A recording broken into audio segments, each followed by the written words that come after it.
milímetros de mercurio aproximadamente. Entonces, ¿cómo podemos hacer para garantizar y mantener en un rango de normalidad esta presión arterial?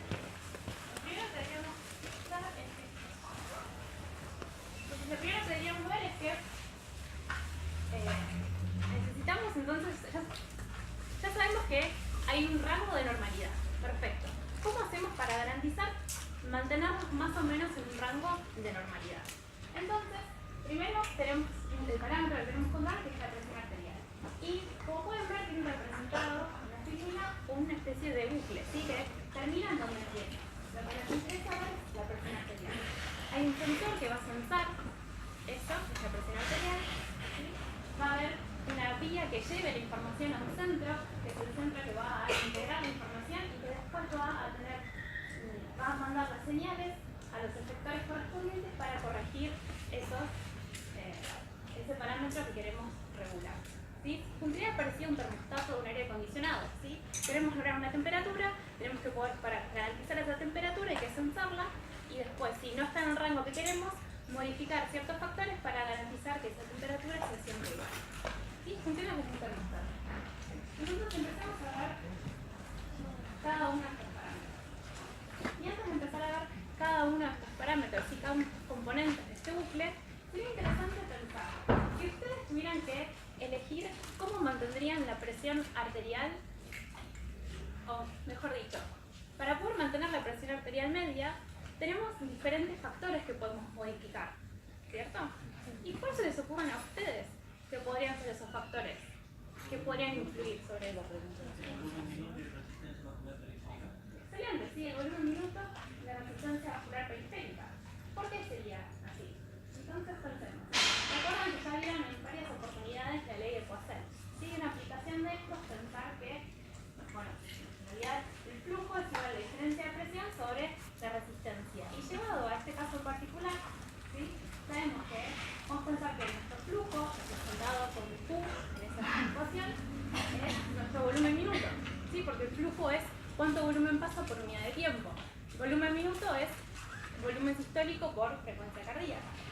¿Sí? Entonces, vamos a expresar la presión arterial media como el resultado de 200 volumen minuto por la resistencia periférica total. ¿Sí? Entonces, si lo pensamos, la presión arterial media como el resultado del volumen minuto por la resistencia periférica total, es más fácil pensar en cuáles son esos factores que podemos modificar para modificar la presión arterial. ¿Sí? Como muy bien habían dicho, nunca me acuerdo tu nombre, ¿cuál es tu nombre? ¿Cómo es tu nombre? Ah, perdón. Alex. Como decía Alex muy bien, ¿sí? Tenemos que tener en cuenta entonces la descarga sistólica o el volumen sistólico, creo que fue lo que dijiste, es lo mismo, ¿sí? Y también el radio de ciertos vasos, porque el radio de esos vasos van a influir mucho sobre la resistencia periférica total. ¿Sí?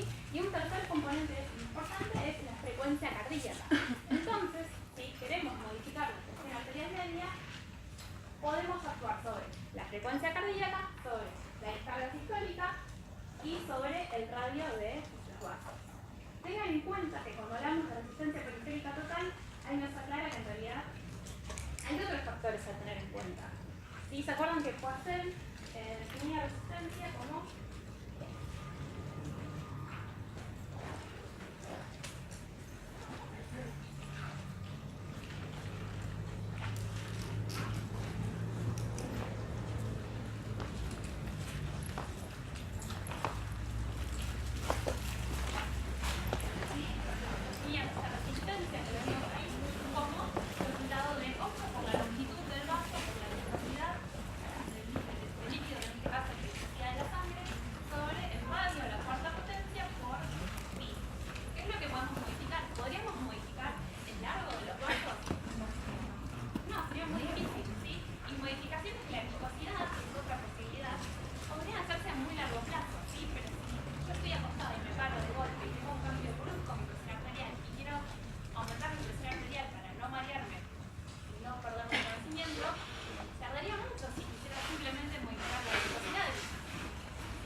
secundarios. Los que nos interesan ahora son los receptores primarios, ¿sí? Que son varoreceptores. Como dice el nombre, presión, ¿sí? Son receptores para presión. Y estos receptores para presión se encuentran en dos lugares principales, ¿sí? En el seno carotídeo, como ven a la izquierda, ¿sí? Y en el callado aórtico, como ven en el esquema que está a la derecha. Como pueden ver, tiene esa forma así como ramificada, ¿sí? Tiene una apariencia muy extraña. En realidad estos varoreceptores son terminaciones de axones, ¿sí? De neuronas que después vamos a contarles dónde está el soma, pero son terminaciones de axones que se encuentran dispuestas de tal forma entre las fibras elásticas de estos vasos. Entonces, ¿eso qué significa? Al estar entre las fibras elásticas de estos vasos, cuando estos vasos se estiran, estas fibras van a censar o van a también sufrir el mismo estiramiento de esos vasos. Y ya sabemos que cambios de presión dentro de un vaso tienen efectos sobre la tensión de las paredes de estos vasos, ¿sí? Entonces, si aumenta la presión, aumenta el estiramiento de estos vasos. Y acá hay un truco, porque estos varoreceptores, bien se llaman varoreceptores, en realidad lo que sensan es estiramiento, ¿sí? Entonces, estos receptores sensan estiramiento. Aumenta la presión arterial, estos receptores sensan el cambio en el estiramiento de las paredes. E informan, aumenta la presión, disminuye la presión, ¿sí? ¿Cómo es esa codificación? Y después cómo sigue esa codificación en el resto de la vía, la pueden encontrar en algunos libros. No les recomiendo que le den mucha importancia ahora hoy, porque creo que les va a requerir demasiado esfuerzo entenderlo, y después de que cursen neurofisiología en R2, van a entenderlo mucho más fácilmente. ¿Sí? Sí sepan y entiendan más o menos cómo funciona este bucle, pero no se vuelvan locos con esos detalles. ¿Sí? Entonces ya sabemos quién es el receptor, cuáles son los receptores que sensan cambios de presión. Ahora, ¿cómo hacemos para que esta información llegue a el centro integrador, que es el centro que nos va a decir qué hacer con esa información? Entonces, el vínculo entre el receptor y el centro son las vías aferentes.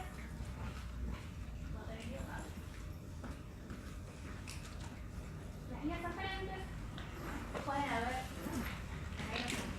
Las vías aferentes son, para el caso del seno carotídeo, fibras que acompañan al nervio glosofaringio, y para el seno aórtico, fibras que acompañan al décimo al vago, ¿sí? Y los somas de estas neuronas están en los ganglios, el ganglio nodoso y el ganglio glosofaringio. No es muy importante eso. Sepan que entonces, ¿qué es lo que tienen que saber? Que esta información ingresa al tronco, al encéfalo, al bulbo raquídeo, a través de las fibras de estos nervios, ¿sí? Glosofaringio y vago. Y una vez que están en el tronco en particular, entran a través del bulbo raquídeo. Acá van a ver un esquema con un montón de información, ¿sí? No desesperen. Empecemos viéndolo desde arriba de todo, ¿sí? ¿Me siguen hasta ahora? ¿Vamos bien? Sí. ¿O más o menos? Bien. Entonces,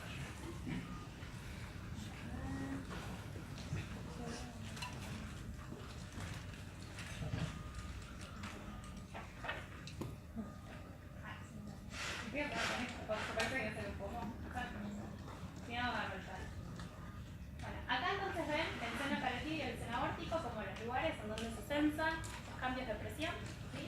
Ven cómo esta información entra al tronco a través de las pares 9 y 10, ¿sí? Y entran al bulbo, a la altura del bulbo raquídeo. ¿A dónde van a entrar? Entran esas pelotas rojas que ven acá, ¿sí? Esto representa el núcleo del tracto solitario, ¿sí? Y es el centro que va a recibir la información de los varoreceptores. Y en el núcleo del tracto solitario hay neuronas que proyectan a otros núcleos del bulbo raquídeo. ¿Qué es lo importante que tienen que entender si no se enloquecen con esto? Si se fijan, hay un montón de núcleos, hay varios núcleos dibujados. En particular, quiero que le presten atención a este que está abajo que dice área vasomotora. ¿Sí? Tiene un nombre muy sugestivo, que es lo que va a hacer. Sí. Perdón.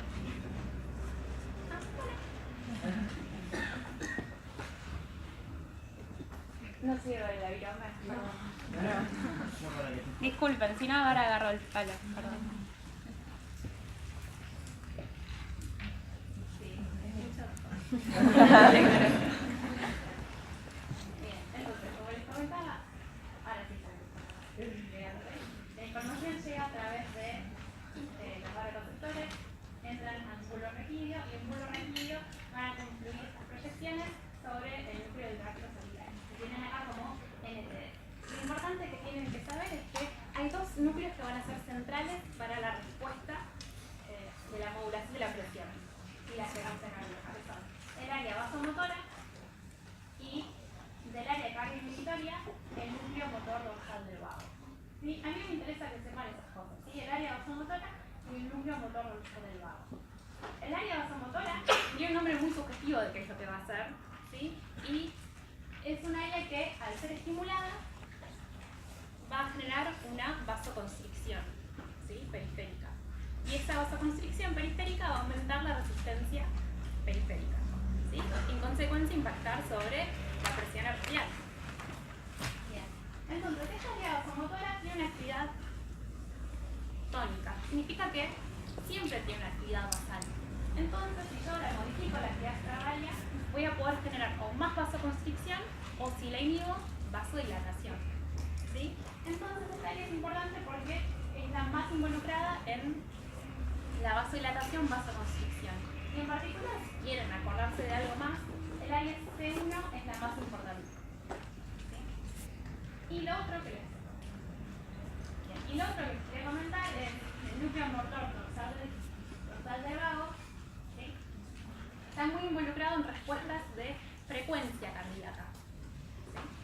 ¿Sí? Y la forma en la que modula la frecuencia cardíaca es, como dice el nombre, cardioinhibitorio, ¿sí? Va a disminuir la frecuencia cardíaca. Y esas son dos respuestas grandes que sí tienen que conocer, ¿sí? Entonces, la modulación de la frecuencia cardíaca por este núcleo y la modulación de la resistencia, del tamaño de los vasos, del área vasomotora. Después, si esto tiene proyecciones inhibitorias y excitatorias, ahora, no sé, yo creo que no les importa.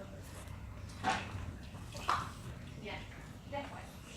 Entonces, en esta zona vamos a tener entonces los centros que van a determinar cuál va a ser la respuesta, ¿sí? Y los centros que determinan cuál va a ser la respuesta son los centros integradores. ¿Sí? Y estos centros integradores van a salir proyecciones que van a modular esa respuesta, ¿sí? Que van a ir a traer la información de qué es lo que hay que hacer, porque ya esto dice aumentar la presión, por ejemplo, ¿no? Llega a estos centros integradores en vivo. Bueno, sabemos que aumentó la presión. ¿Qué es lo que hay que hacer? Toman la decisión de qué es lo que hay que hacer. Pero ahora necesitamos algo que nos envíe la información de qué es lo que hay que hacer al que tiene que hacer ese cambio. ¿Sí? Entonces, el mensajero, si quieren, que lleva la información de qué es lo que hay que hacer hasta el que tiene que hacer eso, son estas vías diferentes. Las vías diferentes son simpáticas o parasimpáticas. Que estas palabras les suenan del año pasado de anatomía, ¿no? Que vieron algo del sistema nervioso autónomo. O no se ve más eso. Genial. ¿Sí? Estas dos divisiones hacen parte del sistema nervioso autónomo. Lo van a volver a ver muy bien en el R2, así que tampoco se enloquezcan tanto con esto. Pero sepan que las aferencias que llevan la información hacia los órganos efectores, que son los órganos que hacen esos cambios para regularizar la presión, esas aferencias son simpáticas o parasimpáticas. ¿Sí? Entonces, las respuestas de las fibras simpáticas, como pueden agregar representadas, llegan hasta la primera neurona estadia. Esto lo ven mucho en anatomía, ¿no? La primera neurona, la segunda neurona. No es tan importante acá, relájense ahora, ¿sí? Pero sepan que nuestras proyecciones van a médula y de médula van a los ganglios, y de los ganglios son las proyecciones que van hacia los órganos efectores. ¿Sí? En el corazón, el efecto que van a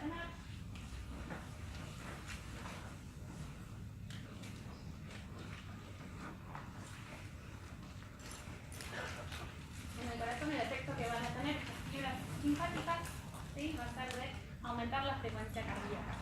¿Sí? Y a nivel de los vasos periféricos, ¿sí? En particular arteriolas, también las venas, van a generar una disminución del radio de estos vasos, ¿sí? Entonces una vasoconstricción. Entonces la respuesta simpática lo que genera es vasoconstricción, aumento de la resistencia periférica, aumento de la presión arterial. Y también la respuesta respuesta simpática va a generar aumento de la frecuencia cardíaca y en consecuencia también un aumento de la presión arterial. Esa es la respuesta simpática.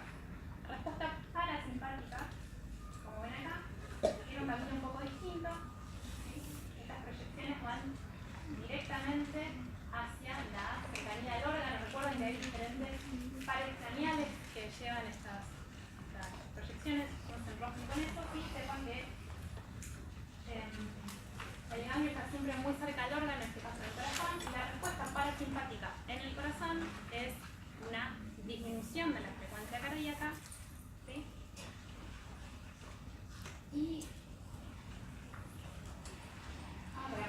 la frecuencia cardíaca. Y por último, lo que no les comenté es que también la acción parasimpática tiene acción sobre la médula suprarrenal.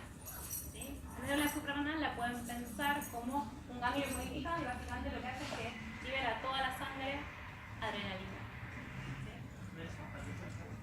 ¿Sí? Simpática. Perdón, dije parasimpática. La médula adrenal es como un ganglio modificado simpático, ¿sí? Y libera la sangre adrenalina y eso también va a tener efectos simpáticos. Pero lo importante es que la respuesta simpática es aumentar la frecuencia cardíaca, aumentar la presión arterial. La respuesta parasimpática es disminuir la frecuencia cardíaca y disminuir la presión arterial. ¿Qué pasa al principio? Decíamos que aumentaba la presión arterial. Aumenta la presión arterial, los receptores dicen, aumenta la presión arterial, aumenta la presión arterial. Llega la información a los centros integradores en un bulbo raquídeo y la respuesta efectora, ¿cuál es? Se aumentó la presión arterial. ¿Qué debería pasar? Bien, es una respuesta más parasimpática, que disminuya la frecuencia cardíaca, ¿sí? Y también la inhibición del área vasomotora, ¿sí? O sea, la activación de esto genera la inhibición de esto y la inhibición del área vasomotora va a generar vasodilatación también, porque disminuye esa respuesta vasoconstrictora basal. ¿Sí? Entonces, si aumenta la presión arterial, la respuesta final va a ser que disminuya la frecuencia cardíaca y disminuya la resistencia periférica. Entonces, disminuye la presión arterial.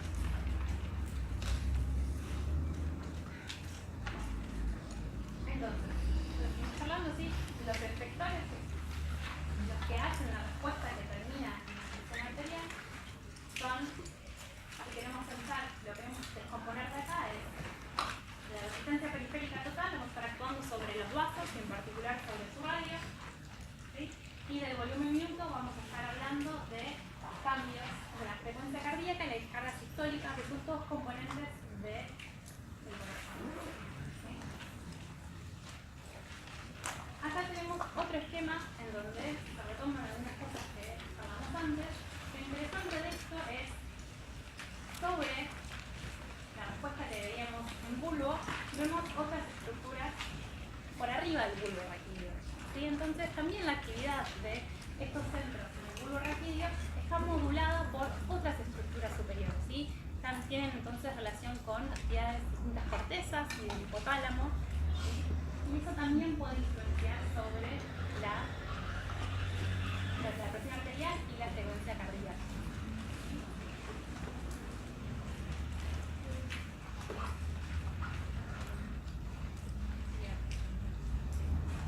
Una cosa más que no les mencioné antes es cuando vemos la respuesta a nivel cardíaco de cada una de estas respuestas, ¿sí? Lo que les comentaba es que el efecto simpático es generar un aumento de la frecuencia cardíaca. También va a tener un impacto sobre la contractilidad, ¿sí? Entonces la respuesta simpática tiene una influencia que es que aumenta la contractilidad, ¿sí? Tiene un efecto inotrópico positivo, ¿sí? Y la respuesta parasimpática, si bien baja la frecuencia cardíaca, tiene un efecto un poco más sutil, un poco menos fuerte sobre la contractilidad, ¿sí? Pero también es otro punto sobre el cual se puede actuar. Y si lo piensan, si altero la contractilidad, también voy a estar afectando de alguna forma el volumen sistólico. Y al modificar el volumen sistólico, también voy a tener un impacto sobre la presión arterial. ¿Sí?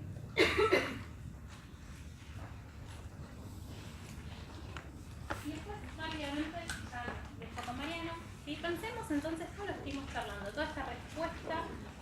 modula de una forma muy rápida la presión arterial. Ocurre en cuestión de segundos. Y por ejemplo, probablemente les pasó alguna vez de estar acostados sobre la cama, se despiertan bruscamente por el despertador o se levantan bruscamente. ¿Y qué les pasa cuando se incorporan así bruscamente y se paran? Bien, uno se marea, capaz se le nubla un poco la vista, ¿sí? Pero después de unos segundos, ¿qué pasa? ¿Seguimos mareados? ¿Seguimos con la visión nublosa? Bien, no. En parte esa respuesta, ese cambio, ese mareo que sentimos cuando nos incorporamos, tiene que ver con un cambio en la presión arterial. ¿Sí? Entonces, ¿qué pasa cuando una persona se pone bruscamente de pie? Estaba acostado y rápidamente se levanta. Entonces pensemos primero en qué pasa en la persona y después les pongo un poco de tiempo, ¿sí? Pero estamos acostados, nos levantamos bruscamente. ¿Qué va a pasar con la distribución de nuestra sangre cuando nos paramos? Bien, va a tender a haber una distribución de la sangre y va a tender a irse más hacia miembros inferiores. Y esa va a generar que cómo va a ser el retorno venoso en el primer latido después de eso. Bien, va a disminuir el retorno venoso. Y si disminuye el retorno venoso, ¿qué va a pasar con el volumen sistólico del latido relacionado con eso? Va a disminuir el volumen sistólico. Y si el volumen sistólico disminuye, ¿qué va a pasar con la presión arterial? Va a estar alterada, va a estar un poco disminuida. Bien, entonces si yo estoy acostado y me paro bruscamente, me va a disminuir un poco la presión arterial. Y en la clase que viene, que es de circulaciones, van a ver, por ejemplo, lo importante que es la presión arterial media para, por ejemplo, la presión de perfusión cerebral. ¿Sí? Entonces lo que nos pasa, y nos mareamos, nos podemos sentir un poco con la visión borrosa, es disminuye la presión arterial, disminuye la presión perfusión cerebral y no nos llega tanta sangre al tanque si quieren y nos mareamos un poco. Por suerte no dura por siempre, porque tenemos mecanismos compensadores. Entonces, si pensamos en todo lo que vimos antes, si disminuye la presión arterial, se sensa como disminución de la presión arterial. ¿Y qué empieza a pasar? ¿Quién sensa esa disminución de la presión arterial rápidamente? Los varoreceptores. ¿Y qué van a hacer los varoreceptores? Bien, eso es un poco más.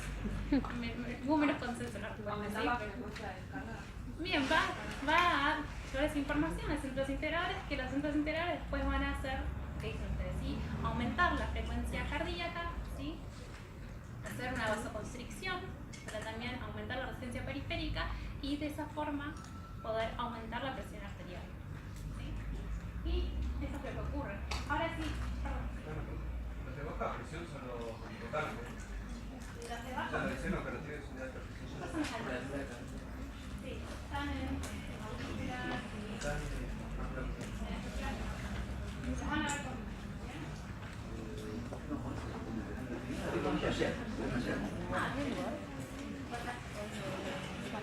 entonces, lo que nos muestra en este esquema es algo parecido, que nos imaginamos como si fuéramos un cilindro, ¿sí?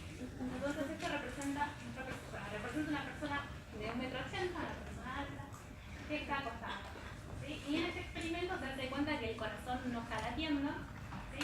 Y básicamente hay una presión de todas formas adentro de este cilindro que está relacionado con simplemente que esté lleno el cilindro de sangre. ¿Sí? Ahora, ¿qué pasa cuando tomamos este cilindro y lo ponemos de posición horizontal a una posición vertical? Que sería parecido a lo que nos pasa a nosotros cuando nos ponemos de pie, ¿verdad? Y si se fijan, es lo que vemos en B. Pero lo que vemos en B tiene algo que nos sorprende un poco, porque no solamente es que lo ponemos vertical, sino qué es lo que pasa en esta parte de abajo, en la base de este cilindro.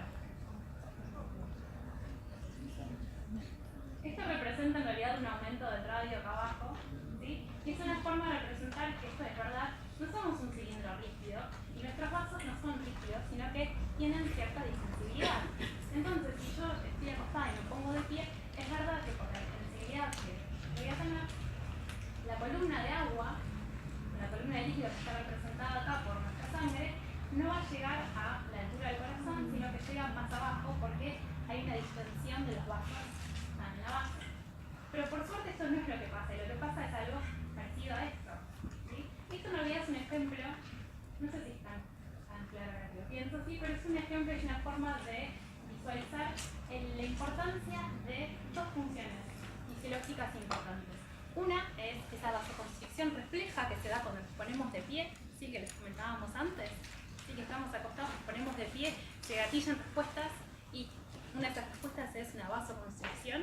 Bueno, esa vasoconstricción ayuda a que esos vasos no sean tan distensibles y a pesar de soportar el peso de una columna de agua interesante, no llega a un nivel tan bajo esa columna de líquido, ¿sí? Y otro mecanismo importante también son la contracción muscular. Al ponernos de pie estamos contrayendo músculos en miembros inferiores y de abdomen que también generan y limitan la distensión venosa, ¿sí?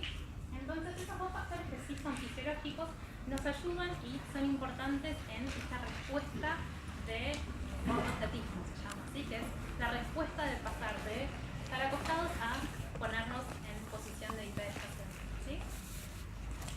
Entonces recuerden estos mecanismos para esta situación. Y ahora la pregunta. Sí. ¿La respuesta simpática también pasa con primera vena?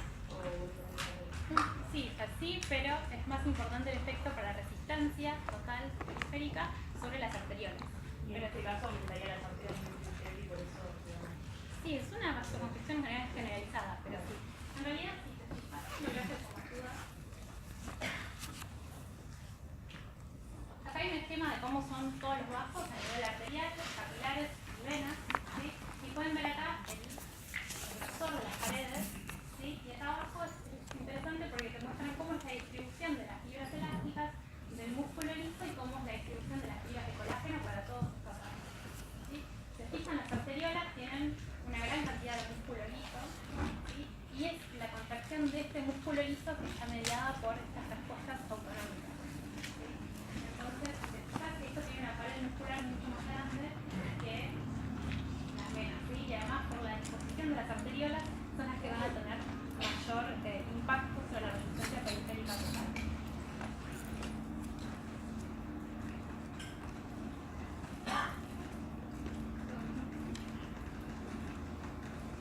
¿Me puede agarrarme? Me gusta este porque sí, voy a agarrarme de lo que terminó diciendo así podemos cerrar el asunto de la respuesta ortostática. Este gráfico que está sacado del Boro tiene algo que a mí en particular este gráfico no me satisface tanto, a pesar de que lo usamos todos en las clases. Fíjense ustedes esto. ¿Qué hay acá arriba? Esto está representando el sistema venoso, ¿cierto? ¿Qué hay acá arriba cuando me paro? ¿Pasa eso? No pasa, que todos tienen claro que no queda aire en ningún lado, ¿no? Perfecto.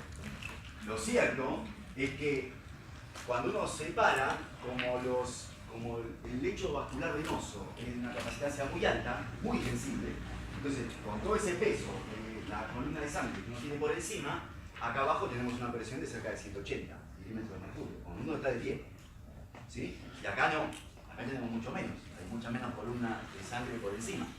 Entonces, la presión con la cual la sangre empuja las paredes de la vena es mucho más grande acá abajo que acá arriba, y por eso acá arriba no está distendido y acá abajo sí. Este es el motivo por el cual la sangre se queda en el lecho venoso cuando uno se pone en pie. Ahora, ¿cómo hace el sistema simpático para pasar de esto a esto? ¿Cómo reduzco la distensibilidad de los vasos? Porque el asunto es que si uno piensa en que la respuesta simpática va a producir vasoconstricción, y esa vasoconstricción, que una de las cosas que proponía ella, se da en arteriolas y en el miembro inferior particularmente, lo que uno está haciendo es evitando que la sangre llegue hasta acá, ¿sí? Y en realidad lo que uno debería lograr es que la sangre que está acá pase para arriba. Tienen otra posibilidad.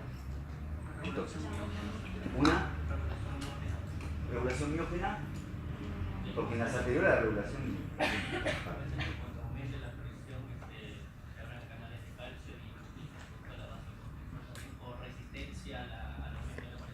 Ajá, esa es una de las posibilidades, ¿sí? Que haya una respuesta de la capa muscular de la vena. miógena. Cuando yo estiro, en general, eso lo vamos a ver en la clase que viene, cuando uno estira las paredes del vaso, el vaso produce una respuesta vasoconstrictora. La norma general es esa. ¿Qué más? La onda muscular es una de las cosas que habían mencionado. Descarga simpática. La descarga simpática, ¿qué hace? Aumenta la frecuencia cardíaca. Claro, pero pensemos en esto particularmente. ¿Cómo hacemos que la sangre saque acá? Porque vasocontra. Ahora necesitar de una contracción de los músculos de esta parte inferior haga que, o sea, que la contracción no sea toda uniforme y que no pueda avanzar, sino que la contracción sea de abajo para arriba. No es por las valvas. Las valvas colaboran, ¿eh? Las valvas colaboran con eso, pero de todas maneras esto sucede, ¿eh? Si uno se centrara solo en las valvas, esto no sucedería. Una mayor diferencia de presión. Una mayor diferencia. ¿A nadie se le ocurre que puede haber que la respuesta simpática involucre también vasoconstricción venosa? ¿Lo habían dicho eso? No lo había escuchado. ¿Se lo dijeron? No lo escuché. ¿Sí? La respuesta es alfa 1. La norma general es que la respuesta vasoconstrictora es alfa 1. Esas cosas sí son importantes, que la respuesta vasoconstrictora sea alfa 1. Muy simple. Los receptores que generan esta respuesta, ¿sí?, son adrenérgicos de tipo alfa 1. Eso. Hay un montón de drogas que son bloqueantes alfa 1 o que tienen algún efecto bloqueante alfa 1 y entonces provoca que esa respuesta no se pueda generar. Entonces, si yo te doy a vos una droga que es bloqueante alfa 1, vos no vas a poder producir esto y cada vez que te pare te vas a marear. Sí. El simpático es vasoconstrictor venoso y arterial. Y arterial, sí, exactamente.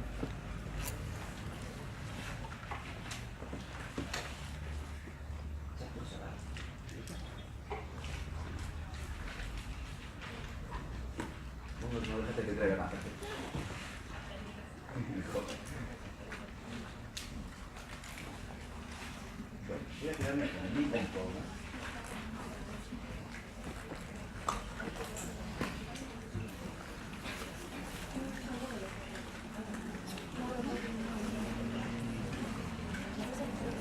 Denme 15 segundos que ya esté con ustedes.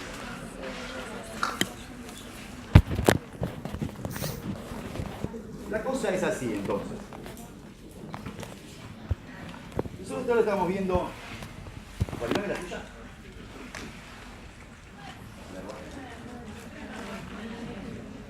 Nosotros hasta ahora estuvimos viendo que nuestro organismo sensa presión arterial en forma indirecta a partir del estiramiento de la pared de los vasos y también lo que provoca, como consecuencia de los cambios de presión arterial, lo que provoca son respuestas que modifican la presión arterial también en forma indirecta. Porque la presión arterial, como había puesto en la diapositiva, es el resultado de cómo nuestro corazón mete un cierto, vamos a poner un volumen minuto, de cómo mete un determinado volumen minuto en un circuito que tiene una cierta resistencia. ¿Sí? Es decir, la presión arterial es el resultado de esto que habíamos visto, donde esto está representando la resistencia periférica, y acá nosotros tenemos la bomba, con la válvula, digamos una válvula así.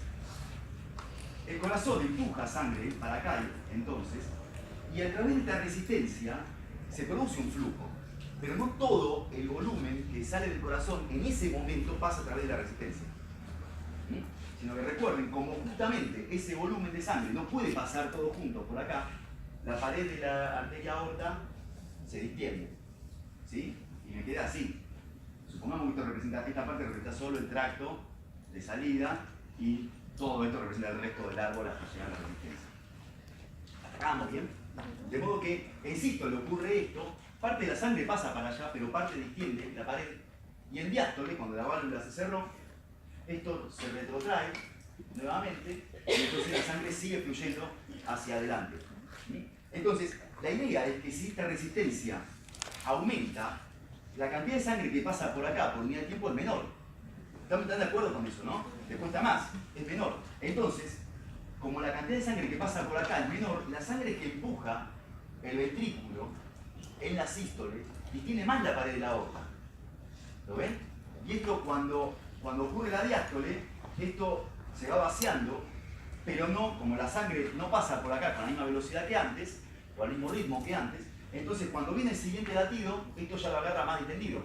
Entonces la pared se distiende más. Es decir que la pared de la aorta va a ir experimentando un progresivo ensanchamiento, por decirlo de alguna manera. Y esto es lo que va aumentando la presión arterial. De modo que al ir aumentando la presión arterial, si acá la presión va subiendo, en algún momento la diferencia de presiones que haya entre la porción arterial y la porción venosa va a ser suficiente como para, a ver, vamos a escribirlo así, como para generar un flujo tal, escribo la ley de Poisson así, este delta P entre la arteria y la vena va a ser lo suficientemente grande como para generar, a través de esta resistencia, un flujo tal que sea igual al que está escupiendo el ventrículo. Lo digo de vuelta. Digo esto de nuevo. A través de esta resistencia fluye sangre. ¿Estamos de acuerdo con eso? Va a fluir la sangre más fácil o más difícilmente, según cuánto valga esa resistencia. Cuanto más grande la resistencia, más difícilmente fluye la sangre a través de ese lugar. Si la sangre fluye muy fácilmente, extremadamente fácilmente, que por ejemplo lo que pasa en un shock, en un shock séptico, por ejemplo, tengo una vasodilatación generalizada. Si tengo una vasodilatación generalizada, mi lecho vascular no es así, es así. Entonces la sangre que escupe el ventrículo hace y pasa todo para allá. ¿Se entiende esto? ¿Sí? Ahora enseguida se van a dar cuenta de la consecuencia de eso. Ahora vamos a ver. Ahora vemos. La idea, pero tiene que ver con eso. La idea entonces es que si yo provoco vasoconstricción, y lo muestro de esta manera porque es muy fácil de ver, si provoco vasoconstricción, la sangre no puede pasar tan fácilmente por acá. Entonces, cuando el ventrículo escupe, parte de la sangre pasa por acá, pero en lugar de distenderse la pared de la aorta así, como la sangre por acá pasa menos, este volumen de sangre me distiende más. Más distensión es más estiramiento del resorte que hay en la pared de la aorta. Eso, si yo tiro el resorte, cuanto más fuerza hago, más lo tiro, y todos hemos tenido la experiencia de estirar más una varilla elástica, y en algún momento se suelta. Cuanto más estire, más vuelve. Cuanto más estiro un resorte, más fuerza hace para volver. Entonces, cuanto más estiro la aorta, más fuerza hace para volver. Eso representa más presión. La sangre está más apretada. Hay más presión sanguínea. ¿Sí? Entonces, por eso, la presión sanguínea está dada en gran parte por cuánto vale la resistencia. Porque si la resistencia periférica es muy grande, cada vez que el ventrículo escupe, la pared de la aorta va extendiéndose, y si la sangre no pasa, se distiende más. Ahora, en diástole vuelve. Esta es la parte que a alguno le va a costar un poco más. A mí me llevó tiempo entender esto. Pero durante la diástole la pared de la aorta empieza a volver. Pero la sangre no pasa por acá, igual que antes cuando la resistencia era normal. Ahora está aumentada. Entonces, en el tiempo que dura la diástole, esto no llega a vaciarse como antes, se vacía menos. O sea que cuando llega el siguiente latido, yo no agarro la aorta así, ni así, con la línea continua, sino que la agarro como por acá. ¿Se dan cuenta? Cuando el ventrículo empuja de nuevo, me distiende la aorta, pero no hasta acá, sino hasta acá. Más estiramiento, más presión. ¿Va a seguir subiendo la presión hasta que se dilate? ¿Y hasta cuándo sube la presión? Porque el delta P es lo que el delta P a través de esta resistencia es lo que me genera el flujo. Este delta P. Cuanto más grande sea el delta P, más grande va a ser el flujo. ¿Estamos de acuerdo? Entonces la presión va subiendo hasta que en un momento, fíjense ustedes que el ventrículo sigue escupiendo, por ejemplo, pónganle el caso, no pasa exactamente así, pero para facilitar las cosas, pongan el caso que sigue escupiendo 70 mililitros. Bueno, esto en delta P va a seguir aumentando hasta que la cantidad de sangre que pase por acá en cada latido sea 70 mililitros. Si la cantidad de sangre que pasa por ahí en el tiempo que dura un latido es 50 mililitros, el ventrículo va a seguir escupiendo, dilatando esto. En algún momento la presión aumentó tanto que lo que pasa por acá, lo que pasa a través de este lugar, es igual que lo que el corazón está escupiendo. Eyectando. ¿Sí? Más o menos. Está pasando con más necesidad. Pero está pasando como el delta P, claro. O sea, acá yo tengo más presión que antes. Acá probablemente tenga la misma. ¿Sí? Pero acá tengo más presión. La idea de esta clase, en gran parte, es que ustedes primero conozcan los mecanismos de regulación de la presión. Y la idea que habíamos tenido era, bueno, principalmente que ella se dedicara a ver los mecanismos de regulación a muy corto plazo, porque son los que ustedes después no ven en renal. En renal se dedican mucho más a los mecanismos a largo plazo, ¿cierto? Lo que deben haber visto ayer es hormona antidiurética, receptores de baja presión y receptores de alta presión, pero localizados en el riñón, ¿cierto? Que son receptores que provocan respuestas a más largo plazo. Y esta del sistema nervioso autónomo, en general, no la ven en ningún lado. Si no la ven acá, no la ven en ningún lado. Y conocer cómo funciona el sistema nervioso autónomo es extremadamente importante, porque es la base de la medicina. No hay nada, ninguna especialidad a la que ustedes puedan dedicarse, quizá ninguna sí, para la cual no necesiten saber el sistema nervioso autónomo. El sistema nervioso autónomo barre todo el organismo. Si ustedes dominan el sistema nervioso autónomo, saben cualquier cosa. Un terapista lo que sabe es el sistema nervioso autónomo y medio interno. Eso es lo que sabe, básicamente. Y el resto más o menos sabemos algo. Manejamos bien. Disculpe, no sé cómo llegar hasta allá, pero te juro que en mi cabeza había una relación con lo que iba a decir después. Pero bueno, la idea, no sé si ahí venía. Como muy bien dijo a mí me interesa que a mi organismo le interesa regular la presión arterial, fundamentalmente porque eso es lo que da la presión de perfusión de todos los órganos.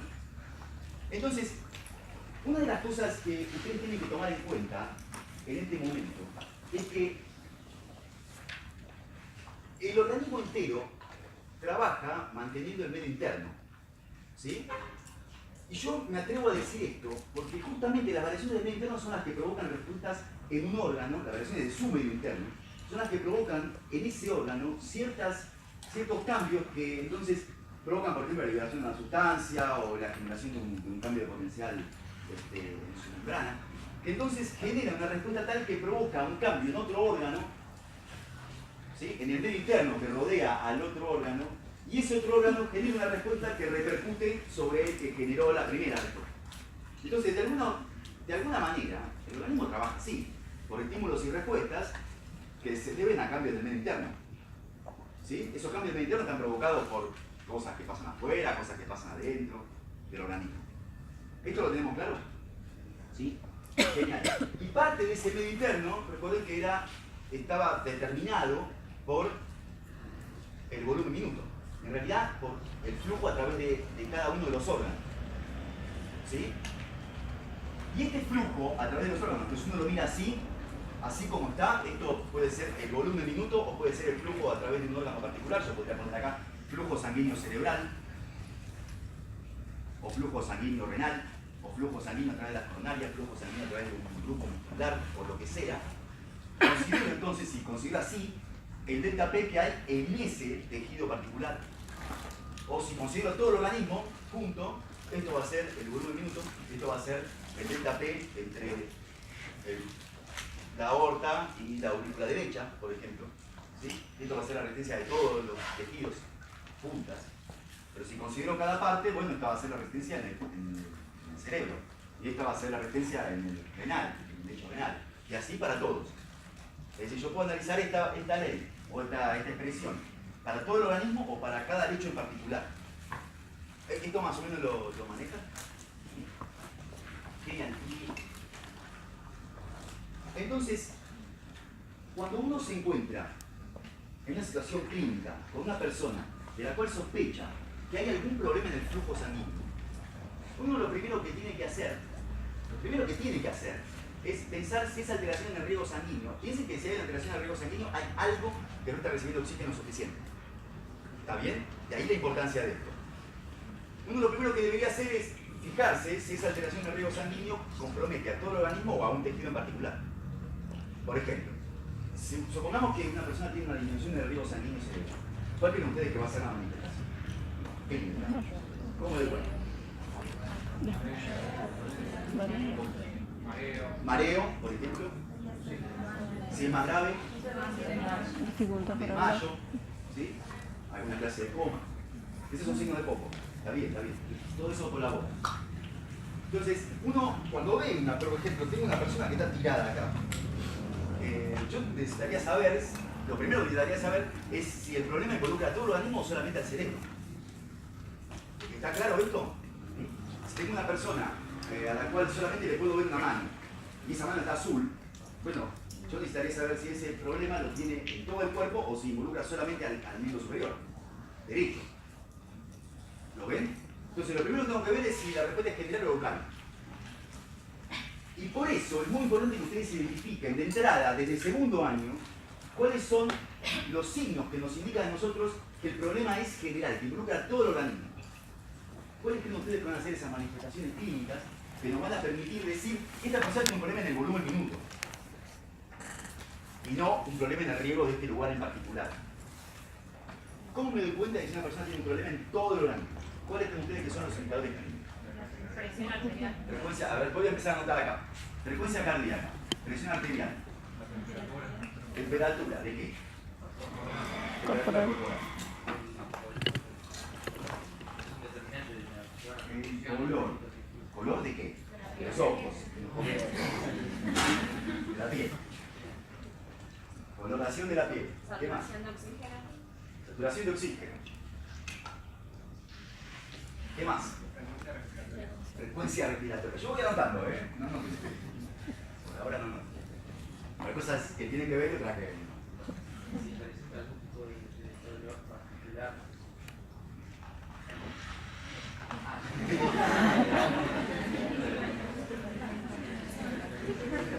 Podría ser igual. Podría ser que tuviera conciencia. Si hay alguna clase de dolor, vamos a concederle porque es verdad, puede ser. No tiene por qué estar en coma la persona. Pulso carotídeo. Pulso carotídeo. Vamos a ver acá. Porque se me acabó el lugar.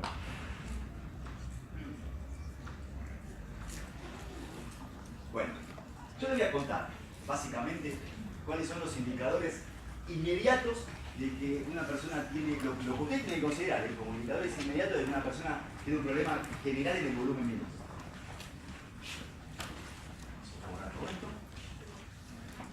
El indicador que ustedes tienen que tomar en cuenta tiene que ser algo, un conjunto de cosas que les digan si algo está en un órgano solo o en varios. O sea, tiene que involucrar a varios órganos. Las manifestaciones tienen que involucrar a varios órganos. Una de las más importantes es esta. O esta. La coloración de la piel.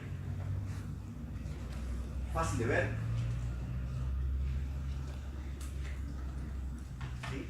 Hay varias posibilidades con las cuales se puede alterar la coloración de la piel, pero en general si uno lo ve pálido, podría sospechar. Y un indicador bastante bueno para ver cómo es la perfusión periférica es el relleno capilar. ¿Qué es el relleno capilar?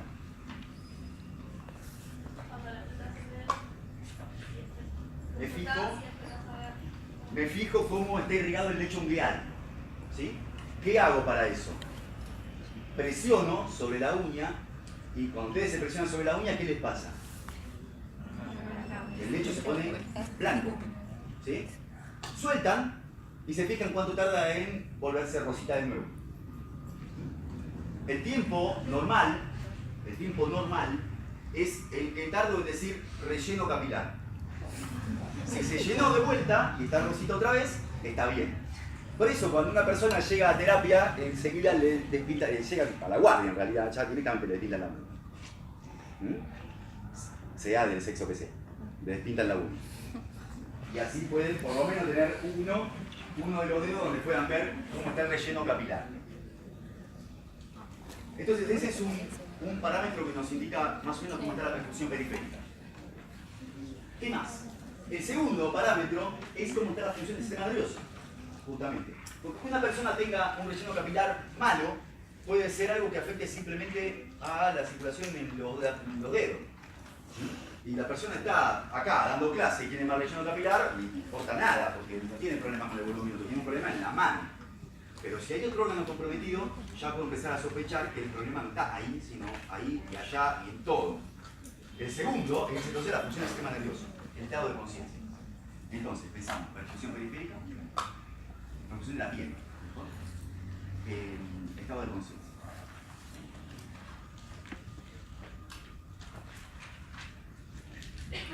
¿Sí? Un estado de conciencia disminuido con palidez de piel limposas y mal relleno capilar, ya nos indica que hay algo mal en general. Y hay un tercer indicador importante que es que no se usa en la calle, pero sí se usa dentro del hospital. Y es algo que vieron ayer, es cuánto orina, la diuresis.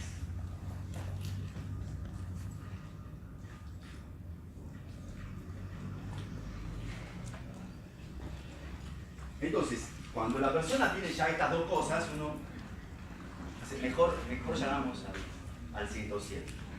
¿Sí? Yo no lo voy a poder arreglar en la calle, probablemente, mejor llamamos al 107. Llega al hospital, le empiezan a medir un montón de cosas, muchas de esas están allá. ¿Sí? Muchas de esas están allá.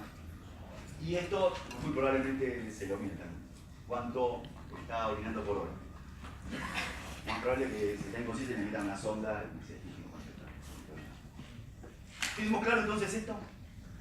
¿Sí? ¿Seguro? En la clase que viene nosotros vamos a ver qué pasa con cada tejido en particular. Les íbamos a aplicar esta ley para cada uno de los tejidos en particular y vamos a ver cómo se distribuye la sangre en cada uno de los tejidos. Hoy nosotros vamos a tratar de cerrar la respuesta generalizada del organismo a partir de un par de casos que les vamos a presentar enseguida. Primero, ¿cómo hago para medir el volumen minuto? ¿Cómo mido el volumen minuto? Tenemos un montón de métodos, esto no me llega a gustar. Tenemos un montón de métodos para medir. ¿Qué métodos conocen? Fíjense que va a aparecer ahora ahí.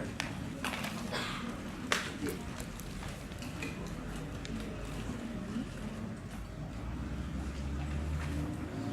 ¿Qué métodos conocen? El método de Fick. ¿Qué otro método conocen? Ecodoppler. ¿Cómo hace el ecodoppler? El ecodoppler lo que mide es velocidad. ¿Sí? Fundamentalmente. Tengo que medir otras cosas, en conjunto veo el flujo. En conjunto veo el flujo total. Bien, se puede medir por el ecodoppler. De hecho se hace, es uno de los métodos menos invasivos. ¿Cómo? Por el loop. En el loop, ¿qué aparece en el loop?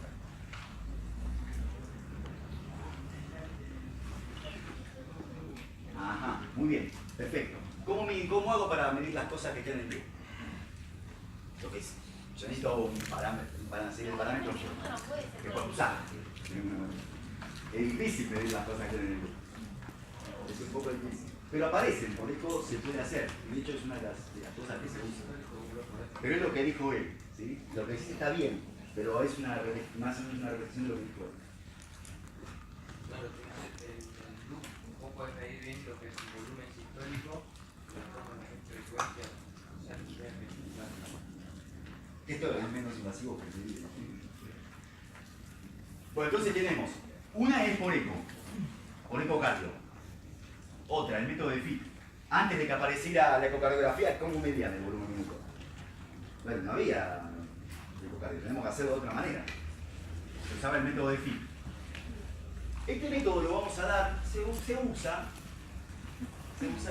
poco, se usa mucho menos porque es muy invasivo. Y otro es el de la termodilución. Esto se usa con algunas variantes ahora. Pero la termodilución usa el catéter de Swan-Ganz. Otra vez el catéter de Swan-Ganz. Cuando sepan que cuando alguien le pone el catéter de Swan-Ganz, las cosas ya vienen muy mal. Bueno, vamos al método de Fick, que fue el primero que se inventó en el siglo XIX. Viene del siglo XIX. ¿Qué es lo que hizo Fick? Bueno, a Fick se le ocurrió esto. Vale. Gracias. Me siento solo, sí. ¿Qué es lo que hacía Fick? Lo que nosotros queremos medir es esto. ¿Sí? Esto. Él lo que hizo fue tomar la diferencia arteriovenosa de oxígeno. La diferencia arteriovenosa de oxígeno es simplemente cuánto oxígeno se chupan los tejidos. ¿Está bien? Yo tengo oxígeno en sangre arterial y me queda oxígeno en la sangre venosa. Es decir, el sistema le ofrece a los tejidos una cierta cantidad de oxígeno, el tejido saca y la sangre venosa vuelve con otra cantidad. Generalmente, sepan esto, está alrededor de la oferta vital de oxígeno está alrededor de los 1000, más o menos 1000 mililitros de oxígeno por minuto. Y lo que vuelve a través de la vena está alrededor de 750 mililitros de oxígeno por minuto. Lo vamos a ver mucho mejor en RESPI, así que eso no es un dato importante en este momento. es el consumo de oxígeno. ¿Sí? Es el consumo de oxígeno. A partir de esto, uno puede determinar cuánto vale el flujo. ¿Cuánto vale el flujo? ¿Por qué? Porque si yo sé cuánto oxígeno estoy sacando, perdón, cuánto oxígeno están usando mis tejidos, y sé con qué diferencia viene lo que le mando y lo que el tejido deja pasar, puedo saber cuánta sangre está pasando. Fíjense esto, voy a tratar de decirlo de una manera un poquito más clara. Vamos a suponer que la sangre pasa muy rápido, muy rápido. Y el tejido está consumiendo oxígeno a un ritmo constante. En general nuestro consumo de oxígeno ronda los 250 mililitros de oxígeno por minuto, y todo el organismo, global. 250 mililitros por minuto. Con esos 250 mililitros en cada minuto, los tejidos lo tienen que sacar de la sangre. ¿Sí? Los 250 mililitros de oxígeno que consumen, lo tienen que sacar de la sangre. Si esa sangre pasa muy lento, si la sangre viene pasando muy lento, supongamos que tarda un minuto, este pedacito de sangre tarda un minuto en pasar por acá. Durante todo ese minuto, este tejido consume 250, le saca, cuando llega acá, no le queda nada, porque queda poco. Si la sangre pasa muy rápido, como el tejido tiene un consumo fijo, para este ejemplo, el consumo fijo, la sangre pasa por acá, el tejido saca un cachito, pero como la sangre está pasando muy rápido, enseguida viene otro cacho de sangre, y otro cacho, y le saca un cachito a cada una. Entonces, a partir de saber cuánto le sacó, yo conozco esto. Y sé cuánto le sacó, puedo decir, ah, mire, le sacó mucho. Si le sacó mucho es que la sangre pasa muy lento. Entonces tengo poco flujo. Si le saca poquito, la diferencia arteriovenosa es baja, eso significa que la sangre se renueva muy rápido. El método se usa muy poco, tiene ese principio interesante para comprender. Fick fue un tipo que se dio cuenta de muchas cosas, evidentemente. No confundan esto entonces con la ley de Fick, la de la difusión. ¿Estamos? Pero una pregunta, Sí. ¿se extrae? El tejido extrae No, oxígeno de la sangre. Si Sí, se exacto, hace, sí. o sea, El método es invasivo, muy invasivo. ¿Por qué es muy invasivo? Porque esta sangre venosa, la sangre arterial, vamos acá, yo tengo que medir cuál es el contenido de oxígeno en sangre arterial para poder hacer esta cuenta. Después tengo que medir cuál es el contenido de oxígeno en sangre venosa. ¿Y de dónde la saco? ¿De acá? ¿De acá? No. Tiene ¿De que acá? No tiene que ser del órgano en cuestión. Ah, pero yo quiero ver cuánto vale el volumen minuto. Arterial. Ah, claro. Esto lo saqué de la otra. Esto lo saqué de la otra. ¿Eh? ¿Lo puedo sacar de la radial? No, ¿por qué? Se consumió mucho oxígeno. ¿Quién consumía oxígeno entre la aorta y la radial?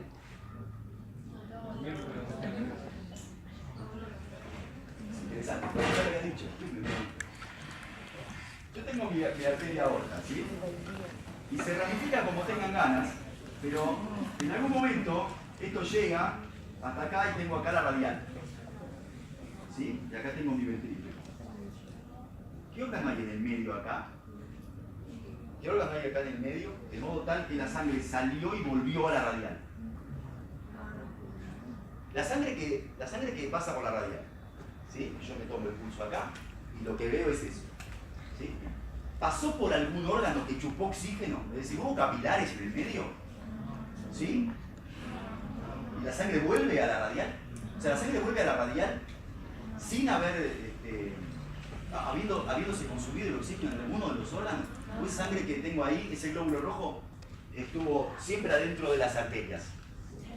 Ese glóbulo rojo estuvo siempre adentro de las arterias, nunca pasó por un capilar todavía. ¿Sí? De lo contrario, si no fuera así, el mi dedo gordo del pie estaría recibiendo sangre que ya fue chupada, no tiene más oxígeno, se lo comieron todo antes. La evolución es inteligente de alguna manera, según Dawkins, Richard Dawkins. Un libro muy interesante. Pero la cosa es que esa sangre que llega acá, en ningún tejido se le consumió nada, estuvo siempre dentro de las arterias. Después pasará por los capilares y entrará en la vena que corresponda. ¿Está claro esto? Así que sacarla de acá, sacarla del ventrículo es exactamente lo mismo. podría sacarla de las venas pulmonares si tienen ganas. Sería igual, sería un poco más invasivo, pero hagámoslo menos invasivo, saquémosla de la radial. Si pinchamos en la radial, sacamos sangre arterial, medimos esto. ¿Y la venosa? ¿La saco de la vena radial? ¿Por qué no? Pero va a ser lo menos invasivo posible. ¿De la yugular? ¿De la radial? De la radial mejor. Ahora, cuando la sangre vuelve por acá, el tejido que consumió es la mano. ¿Estamos de acuerdo con eso?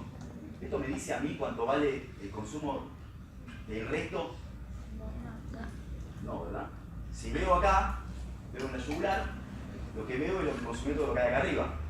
¿Sí? Así que tampoco me habla de lo que pasa de ahí para abajo. ¿De dónde tendría que sacar? ¿De dónde?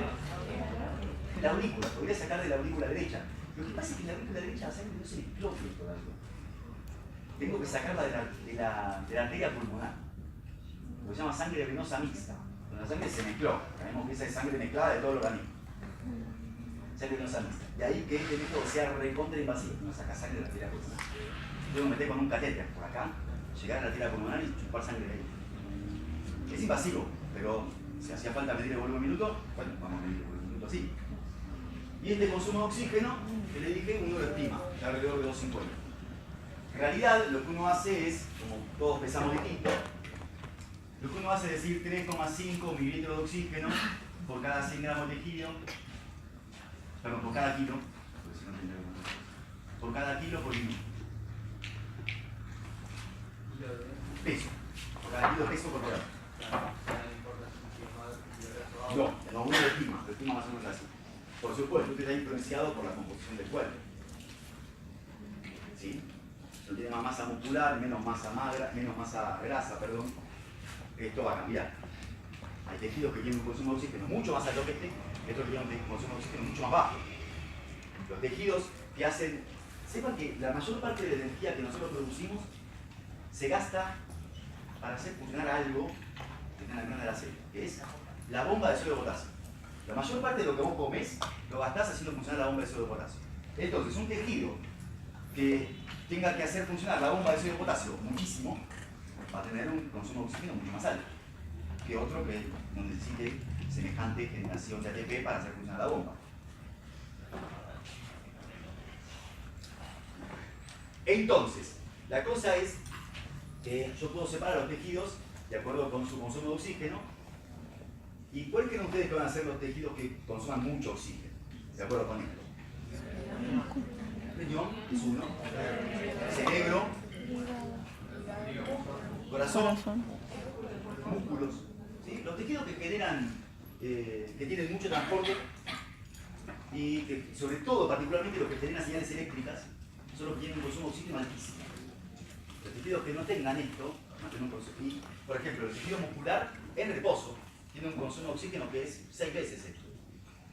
De ahí la importancia de tener una masa muscular más o menos buena, porque me asegura de estar consumiendo un montón de calorías mientras estoy leyendo el libro de física. En cambio, hay tejidos que no tienen este consumo, que tienen un consumo mucho más bajo porque la bomba le funciona mucho menos. Por ejemplo, el tejido adiposo. ¿Sí? El tejido adiposo tiene un consumo de oxígeno que está 3 o 4 veces por abajo. ¿Sí? La tercera o la cuarta parte. Así que de acuerdo a tu composición corporal, vas a tener uno más cercano a esto o más cercano al otro. ¿Sí? Más alto o más bajo. Muy bien, entonces uno lo estima globalmente con esto. El segundo método. ¿Alguna pregunta más sobre el método de Fick? No es tanto, creo. El segundo método. El método de la termodilución. Ya que el método de la termodilución emplea el catéter de Swan-Ganz, hacemos un breve repaso. Nosotros tenemos estos que son... ¿Por dónde se mete el catéter de Swan-Ganz? ¿Sí? Se mete por alguna de las venas del cuello, la vena yugular. Lo meto y voy moviéndome. Cuando llego a la aurícula derecha, fíjense ustedes que estas eran las curvas de presión. Como ya las hemos visto para el ventrículo izquierdo, las tocamos para el ventrículo derecho. Decimos, a ver, esta azul es la del ventrículo derecho, ¿ven? ¿Cierto?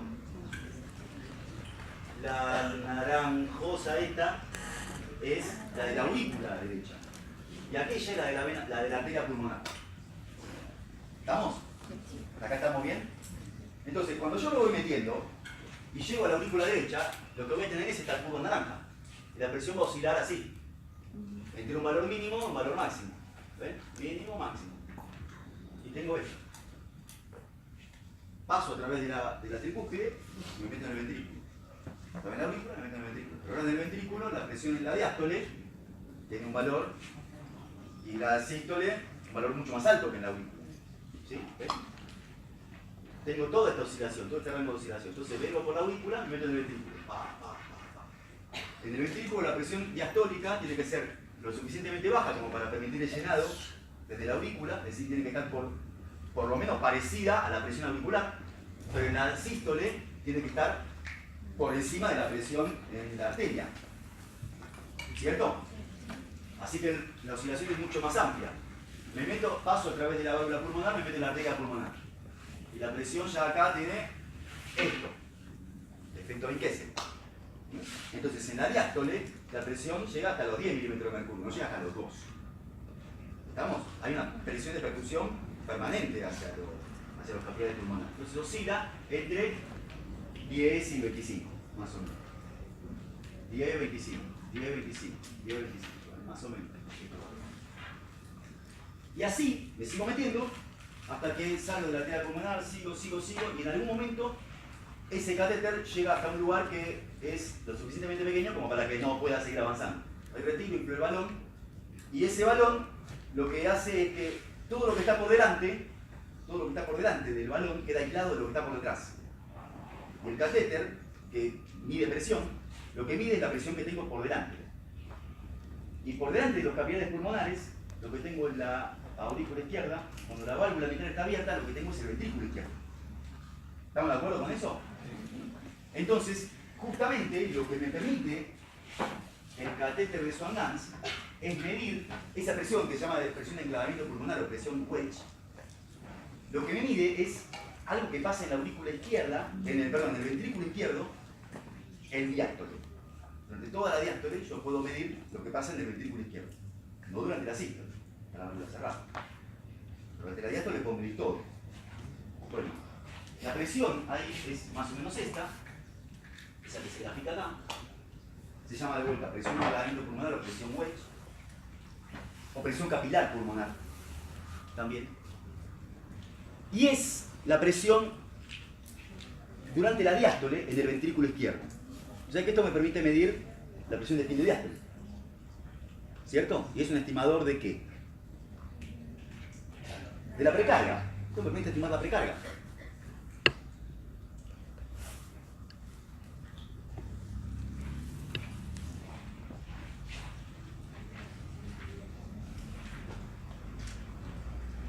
Bueno, ese catéter tiene 4 cosas, tiene 4 sondas, y una de esas sondas es la que me permite inyectar solución fisiológica a 25 grados, de solución fisiológica fría, dentro de la arteria pulmonar. Si yo meto solución fisiológica a 25 grados en la arteria pulmonar, la sangre con qué temperatura venía. ¿Me siente? Entonces yo le meto solución fisiológica fría, lo que hago es enfriar ese lugar. ¿Estamos? Acá lo frío se representa para arriba. ¿Por qué? Porque es más fácil de ver. Lo frío se representa para arriba. Cuanto más alto está, más frío. Entonces yo le meto agua, solución fisiológica, y la temperatura baja. Ahora, a medida que la sangre va pasando, se va llevando la solución fisiológica. ¿Cierto? La sangre viene con 17 grados. Entonces, ¿qué es lo que va a pasar con la temperatura? Y tiene que empezar, si yo estoy reemplazando eso frío con algo caliente, vuelve a subir la temperatura. O sea, vuelve a bajar el gráfico. ¿Está bien? Yo lo enfrié, se calienta. La velocidad con la que se calienta me dice con qué velocidad estoy lavando la solución fisiológica. ¿Sí? Si la temperatura vuelve muy rápido a 37 grados, significa que el flujo es muy alto. Si la temperatura vuelve muy lento, significa que tengo un volumen minuto bajo. Así que esto, analizando la curva, me permite ver cuánto vale el volumen minuto. Es un método recontra invasivo, pero si el tipo ya tiene puesto el catéter, que no importa, lo hacemos ahí. ¿Está bien? Pero como dijeron acá, hoy se empieza a hacer de otras maneras.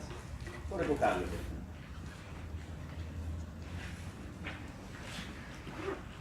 Bueno, otras cosas importantes. ¿Cómo evalúo la contractilidad de una persona? Hay un montón de indicadores de contractilidad. Este es el indicador de la función miocárdica. Es lo que me indica cómo funciona ese músculo cardíaco. Recuerden que la contractilidad me permite ver a mí cómo funciona ese corazón durante la sístole. ¿Sí? Hay patologías que cursan con problemas, que causan problemas en el volumen minuto durante la sístole o por problemas sistólicos, y otras que lo causan por problemas diastólicos. Entonces, la evaluación de la contractilidad a mí me permite ver cómo se comporta ese corazón en sístole. Que el corazón ande bien durante la sístole no significa que ande bien, podría andar mal en la diástole. Y es muy importante que retengan esto, porque uno piensa, una persona está infartándose, pero está... O sea, a ver, lo voy a decir distinto. Una persona tiene una buena función sistólica, entonces no le pasa nada. Está bien, el corazón se contrae bien. Y sepan que las isquemias,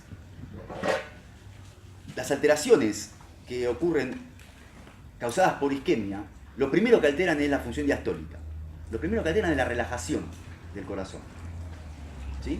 Entonces ahí enseguida va a aparecer una disfunción diastólica sin que aparezca todavía la sistólica.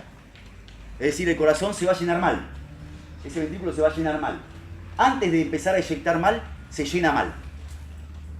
De modo que cuando llega el momento de infartarse, el corazón ya se llenaba mal y encima de todo ahora no expulsa bien la sangre. La función de relajar es la que está... La primera que se altera, lo que se llama el lusitropismo. La relajación ventricular es muy dependiente de ATP, es muy dependiente de energía, porque eso involucra la recaptación de calcio, ¿sí? Al retículo sarcoplásmico, a través del cerca, 2A. Bueno, eso es lo primero que aparece alterado. Volvamos a la sístole. ¿Cómo evalúo la contractilidad? ¿Cómo evalúo la función sistólica? Bueno, lo primero, uno de los parámetros globales que se utilizan es el volumen minuto. Es un parámetro global. Otro parámetro global un poquito más específico, porque el volumen minuto se puede alterar por un montón de cosas, ¿cierto? Que no son solo sistólicas. Bueno, uno que es más específico, bien específico de función sistólica, es la fracción de eyección. Que la vimos la semana pasada, si no me equivoco. La fracción de eyección, la FEI, es el cociente de la descarga sistólica y el volumen de despliegue diástole. Es decir, de lo que tenía, ¿cuánto saqué? De lo que tenía, ¿cuánto saqué? Ahí te lo puedo multiplicar por 100 y lo tengo en porcentaje. Lo normal es que sea mayor del 55% y menor del 70%. Mayor de 50, entre 55 y 70%.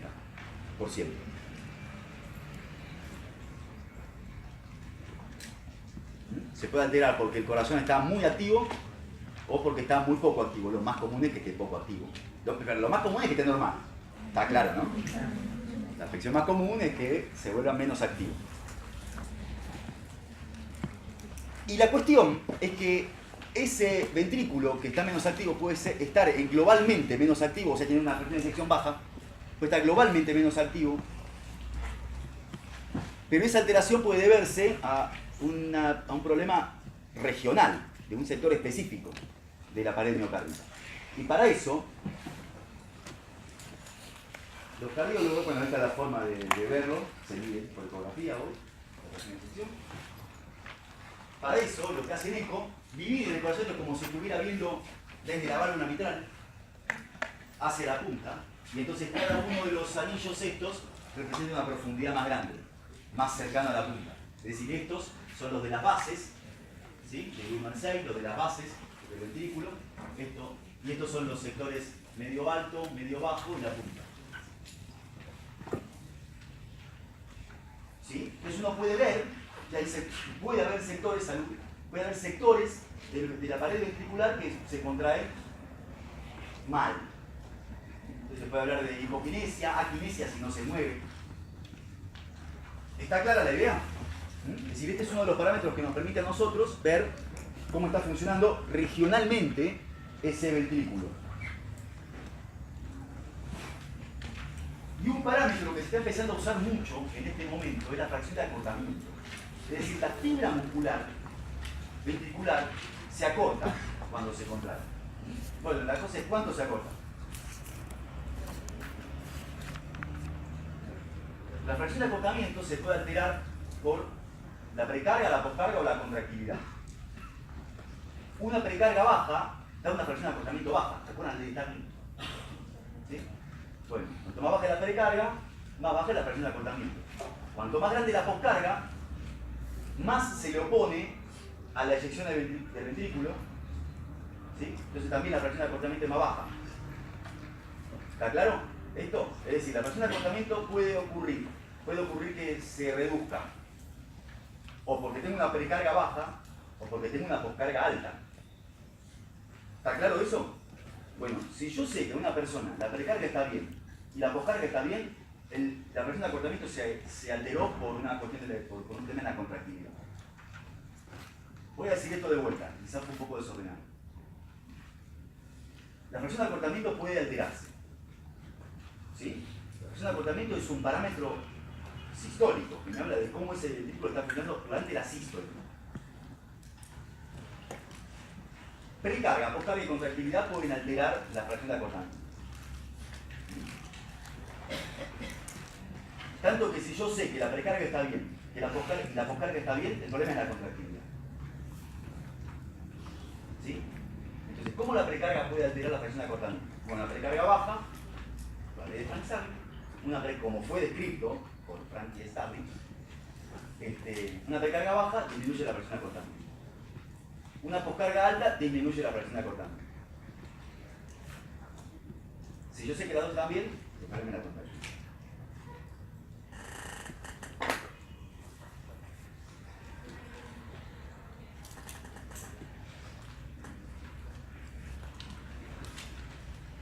La semana que viene vamos a ver un grupo particular de patologías en las cuales el miocardio tiene un requerimiento de oxígeno más alto.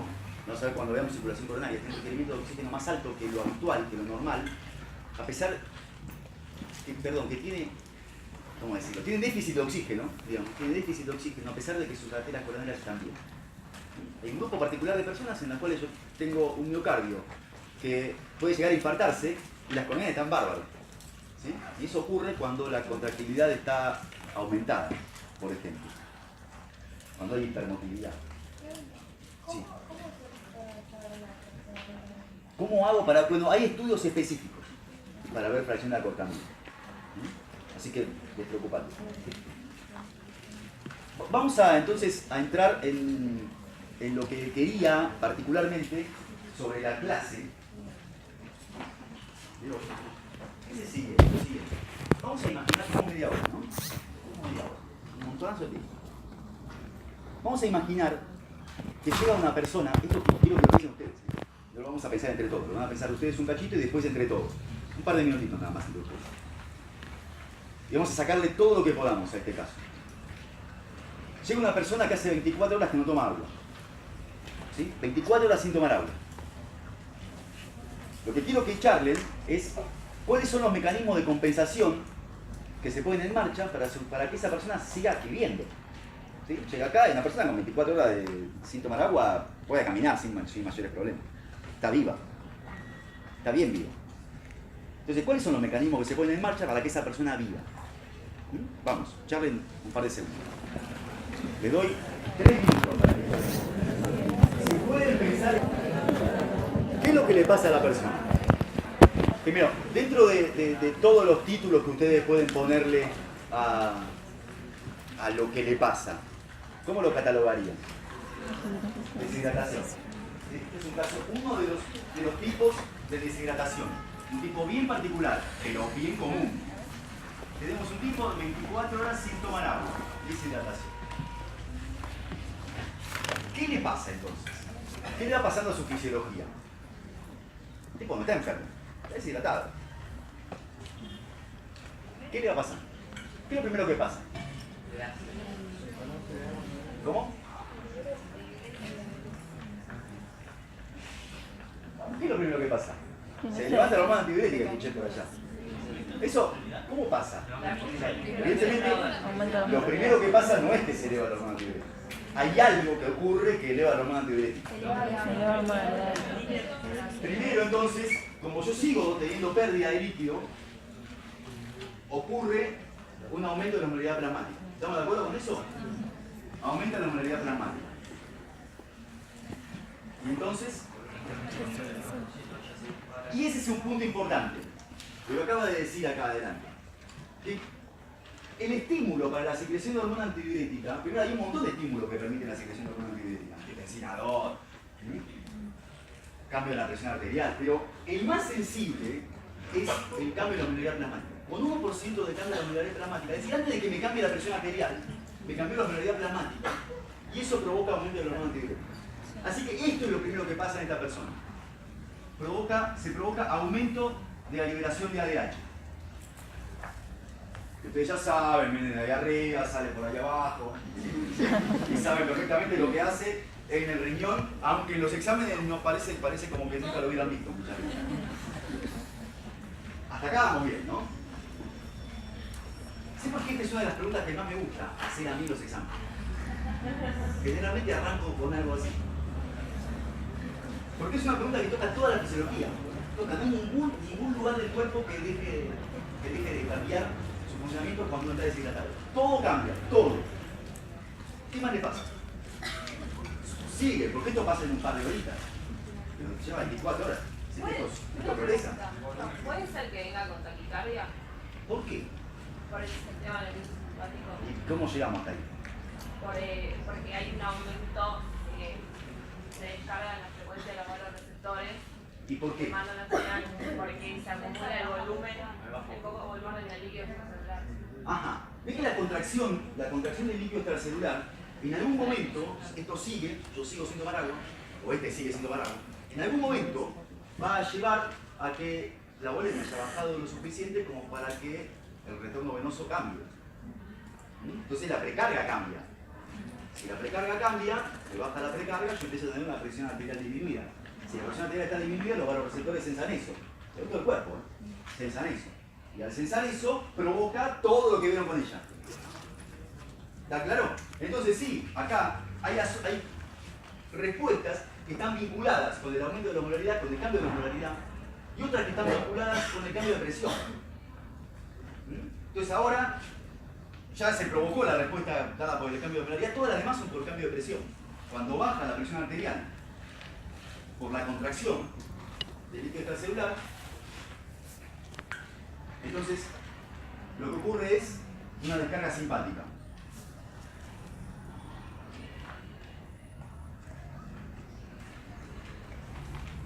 Que me provoca, por un lado, el aumento de la frecuencia cardíaca, por otro lado, vasoconstricción, y por otro lado, sed también, sí. Lo que era una cosa más específica del simpático, que es el aumento del resto de las propiedades cardíacas. Aumentan todas las propiedades cardíacas, ¿sí? Aumenta la relajación, aumenta la contractilidad, aumenta todo. El simpático aumenta todas las propiedades cardíacas. Pero lo que se nota particularmente es el aumento de la frecuencia cardíaca. Uno le toma el pulso y está en 95. ¿Sí? Está aumentada la frecuencia cardíaca. Es lo más notorio de todo.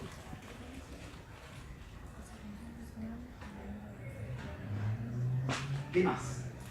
Aumenta el simpático. Entonces es lo que pasa. ¿Qué más? Dado por cambio de presión. ¿Qué más? Sí. ¿Se aumenta la frecuencia cardíaca? ¿No debería disminuir la recarga? Porque el tiempo de la vida está importante. Muy interesante la pregunta. ¿Escucharon? Dijo, si aumenta la frecuencia cardíaca, ¿no debería disminuir la precarga? Porque yo estoy disminuyendo el tiempo diástole, pero está perdiendo volumen. La precarga disminuye por la caída de volumen, pero ella dice, no debería agregarse más. Sí, pero también Sube la contractilidad. Pero la pregunta de ella es bien específica, ¿no? eso no me estaría bajando la precarga. Quiero desterrar un mito que hay muy común con respecto a la influencia de la frecuencia cardíaca en la precarga. Les pregunto, la diástole se acorta. Cuando aumenta la frecuencia cardíaca, la diástole se acorta. ¿Cierto? Se puede acortar más o menos a la mitad. Entonces les pregunto, ¿en qué momento ocurre el llenado ventricular? Durante toda la diástole, ¿cierto? Pero si ustedes tuvieran que decir, el ventrículo se llena durante este tiempo, hay todo un tiempo durante el cual no se llena nada. Hay un tiempo que se llama diastasis, durante el cual no hay llenado prácticamente, ahí casi no hay flujo. Si yo tengo aumentado el lucitropismo, ese ventrículo chupa mejor la sangre desde la aurícula. ¿Estamos de acuerdo? O sea, el llenado ventricular rápido va a ser más eficiente. ¿Sí? Y después me queda la patada auricular. Es decir que una frecuencia cardíaca aumentada no necesariamente me lleva a una disminución del llenado ventricular. Para que la frecuencia cardíaca me afecte el llenado ventricular tiene que estar por encima de 190. Así que por favor sáquense de la cabeza ese asunto. Uno dice, tengo la frecuencia cardíaca en 95, está perfecto. Tengo la frecuencia cardíaca en 150, está perfecto. El problema ocurre cuando la frecuencia cardíaca es muy alta tiene que ser. ¿Sí? Para que la diástole se acorte muchísimo se tiene que cortar la diástole. ¿Estamos de acuerdo? Genial. Entonces, ¿qué es lo otro que pasa por el cambio de la presión arterial? Ahí está el otro tema. ¿Dónde están los otros receptores de alta presión? También se van a afectar, también va a verse afectado por los receptores de baja presión. Sí, eso también va a pasar. Pero en el riñón se va a censar esto. ¿Y qué va a pasar? Eso ya pasaba acá. Ajá. ¿Cuál es el mecanismo? Porque después uno tira el nombre y ya después todo lo demás sale solo.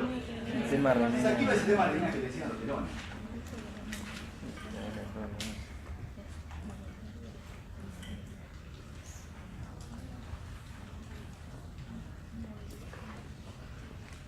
Una última cosa. ¿Qué pasa con la concentración de las cosas en la sangre? ¿Qué pasa con el hematocrito? Está aumentado el hematocrito. Tengo hemoconcentración. ¿Sí? ¿Cuál creen ustedes que va a ser la consecuencia de la hemoconcentración en el sistema cardiovascular? Mayor viscosidad. Hay mayor viscosidad. Si hay mayor viscosidad, tengo más resistencia periférica. ¿Sí? Si hay mayor viscosidad, tengo más resistencia periférica. Es decir, que ese corazón le va a costar más sacar esa sangre que es mucho más viscosa, más parecida a aceite que a agua. Ahora. Así que eso también, no solamente la descarga simpática que me provoca vasoconstricción, que es causa del aumento de la resistencia, sino también la hemoconcentración. Uno a esto le podría sacar muchas más cosas. Vamos a parar acá y vamos a ir con otro caso. ¿Queda claro esto? El orden en el que pasan las cosas es este. ¿Sí? Primero la DH. ¿Por qué? Porque pasa el estímulo más sensible.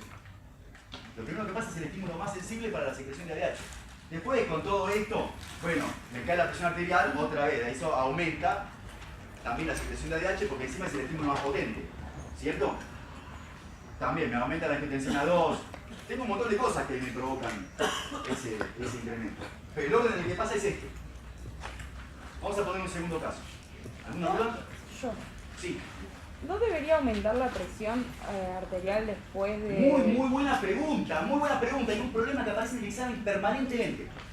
Bueno, ¿cómo tiene la presión arterial? Aumentada. ¿Aumentada? ¿Cuánto? Y después de un día, 140. Bueno, supongamos que, vamos a suponer que lleva 2 días sin tomar agua. ¿Cuánto tiene la presión? 170. 3 días sin tomar agua, 200. ¿Qué creen ustedes? ¿Entienden el asunto? Yo digo, a ver, paren. Me aumenta la DH, esto me aumenta la presión. Me aumenta la descarga simpática, esto me aumenta la presión. Todo me aumenta la presión, tipo, la presión te aumenta 140, 200, 200.000.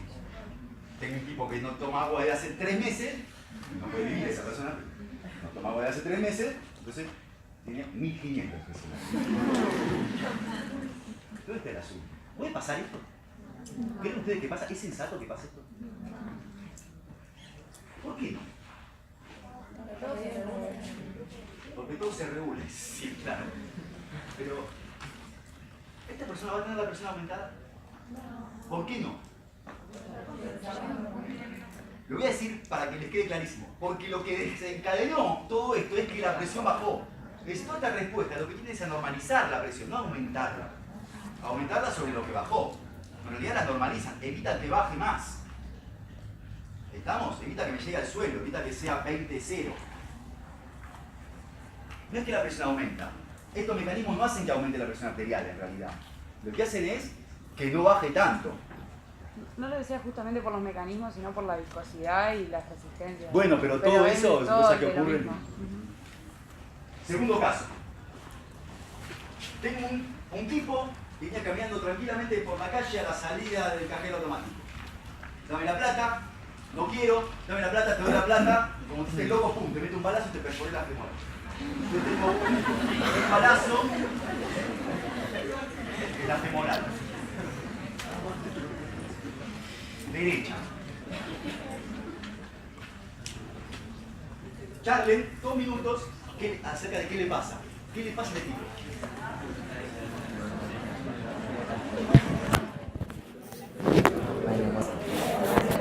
Se le quedó el simpático. ¿Estamos de acuerdo con eso? ¿Por qué? Pero ¿por qué no la DH?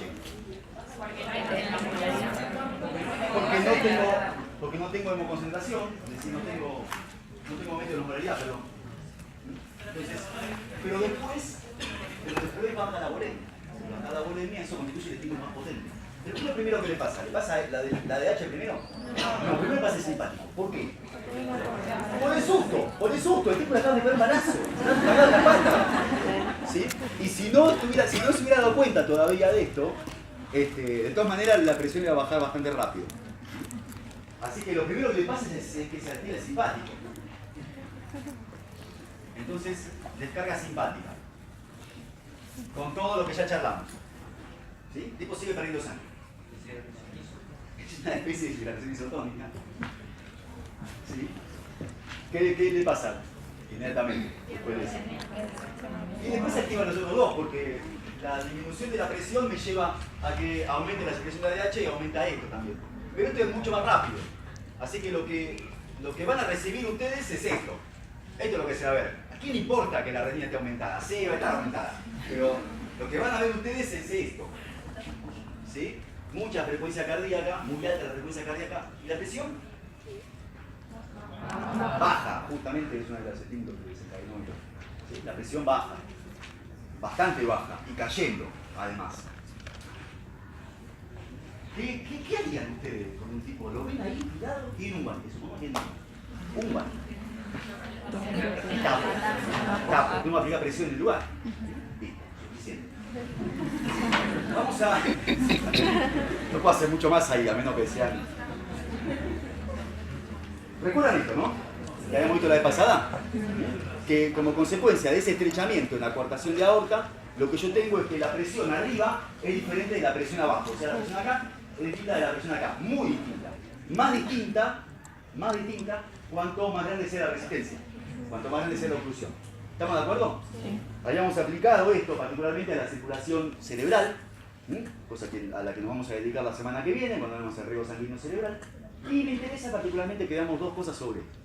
El flujo sanguíneo renal. Ustedes saben que esto es importante que lo dominen. Vamos a suponer esto. Yo tengo mi corazón acá, tengo mi ventrículo ahí. El ventrículo está tirando sangre hacia el sistema arterial. ¿Está bien? Y la sangre vuelve a otro lado, a la aurícula del otro lado, por el sistema venoso. Entonces, de acá salen un montón de vasos. Supongamos que acá llegamos al miembro inferior.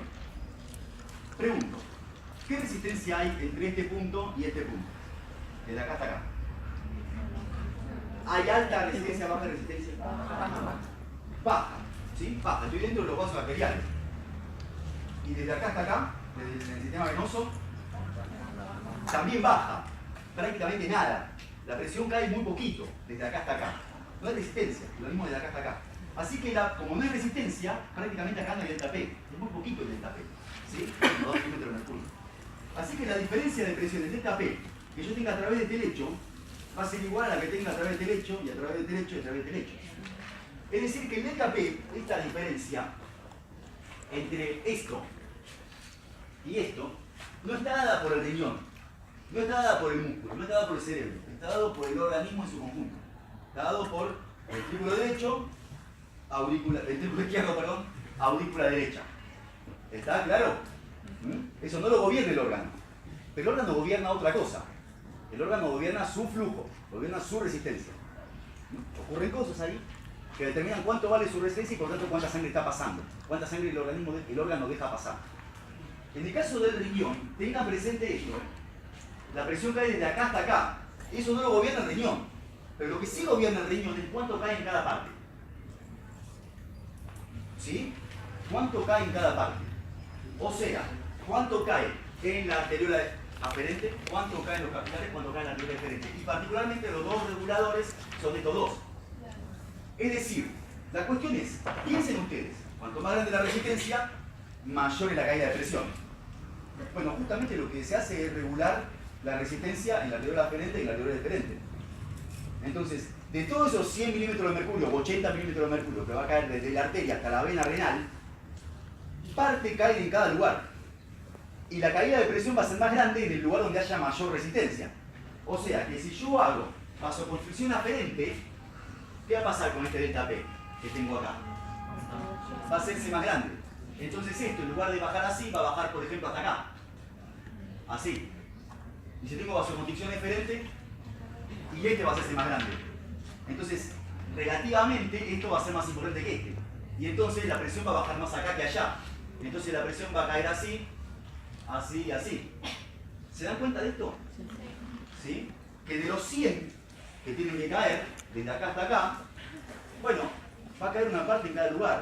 Y de esos 100 va a caer más donde más grande sea la resistencia. ¿Está bien? Y el resto caerá en los otros. Como en los capilares la resistencia es más baja que acá, acá cae menos que acá. ¿Sí? En este gráfico, la resistencia acá es más o menos igual que acá. Pero si yo hago vasodilatación aferente, tengo menos resistencia acá. Entonces esto se pone más arriba. ¿Y por qué es importante esto? Por dos motivos. El primero es porque esto es lo que determina cuánto filtra. ¿Estamos? Es uno de los determinantes de cuánto filtra. ¿Están de acuerdo? Si esto se pone más arriba o más abajo, va a filtrar más o menos. ¿Y ven cuál es el fundamento por el cual yo muevo esto para arriba o para abajo? Cambiando las dos. No es, provoqué vasodilatación aferente, entonces pasa más sangre y más hacia el globérculo. No. No, pará. Tengo más filtración ahí porque esta resistencia bajó. Al bajar esta resistencia, esta se vuelve más importante en relación con la otra. Entonces va a haber más caída de presión acá que acá. Y esto se me va a quedar más arriba. Si hago vasodilatación eferente, esto va a ser menos importante. Entonces vamos a tener esto más abajo. ¿Se dan cuenta? Lo último que les digo con respecto al flujo sanguíneo renal. Esto después mastíquenlo. Si hace falta lo revemos en la clase que viene. ¿Tengo gordito? Podemos ver más casos. Podemos ver el problema de la jirafa. Lo otro, ¿qué es lo que pasa acá? ¿Qué pasa con esto? ¿Qué pasa acá? La vez pasada yo ya les había dicho, ¿a qué se debe cuando tengo una estenosis en una arteria renal o en general en cualquier lugar del lecho vascular? Algo que está muy cerca de la ramificación. Muy cerca de la ramificación, pero eso tiene, casi siempre se da lo mismo. ¿Ves? Por colesterol, genera esa arteriosclerosis. Si está más lejos es un problema en general porque hay fibrosis en la pared vascular. Pero acá yo lo tengo bien cerca. Esto en general es colesterol. ¿Qué es lo que va a pasar ahí? Estenosis en la arteria renal. Hacen un montón de cosas en ese lugar. Entonces, acá cae la presión. ¿Estamos de acuerdo? Que desde acá hasta acá la presión es más baja en este lugar. Hay mayor delta P. Si hay mayor delta P, ahí, ¿qué es lo que va a pasar en este gráfico? ¿Baja qué? ¿Qué pasa? A la arteria aparece llegando menos presión. ¿Aumenta la presión? Vamos al caso. Me acaba de pasar eso. Sí, me acaba de pasar. Un cirujano se dio la tijera adentro y me está apretando la arteria renal justo que sale. ¿Qué pasa? ¿Ven que tengo más delta P ahí? Esto baja. Para esa arteria renal. Para esa. Esto baja. ¿Por qué? Porque tengo más delta P. En ese lugar. Entonces, a este lugar de la arteria, la sangre llega con una presión más baja que la que llegaba justo antes de tener eso. ¿Sí? Antes era igual que acá, prácticamente igual. Ahora ya no. Ahora tengo delta P acá. Es decir, que la sangre entra acá y llega al glomérulo, perdón, llega a la arteriola deferente con una presión más baja que la que tenía. ¿Sí? Entonces, por un lado, yo voy a tener que, como esto es más bajo, todo respeta la proporción, entonces se pone más abajo. Ahí tengo menos filtración. Pero eso no es lo más grave. Yo tengo el otro riñón. Hay gente que vive con un riñón solo, más o menos bien. ¿Cuál es el problema? Que viene a colación para esta clase, justamente. Que lo que va a censarse en ese lugar es que la presión bajó. Si la presión bajó, ¿qué se desencadena? ¿Cuál, particularmente? El renina-angiotensina. Se desencadena eso. Esta persona, una persona que tiene una obstrucción crónica, o sea, una estenosis renal, una estenosis en la arteria renal, va a tener la presión alta, probablemente. ¿Por qué? Bueno, justamente porque la activación de todo ese sistema, particularmente ese bilateral, pero la activación de todo ese sistema lleva a que se reabsorba más sodio y demás, y toda la porquería que ustedes ya manejan. ¿Hasta acá vamos bien? ¿Sí? ¿Hace falta alguna aclaración sobre esto? ¿No? Acá tienen otra fotito, ¿sí? Otra obstrucción con otro método. Le voy a cargar agua y le voy a dar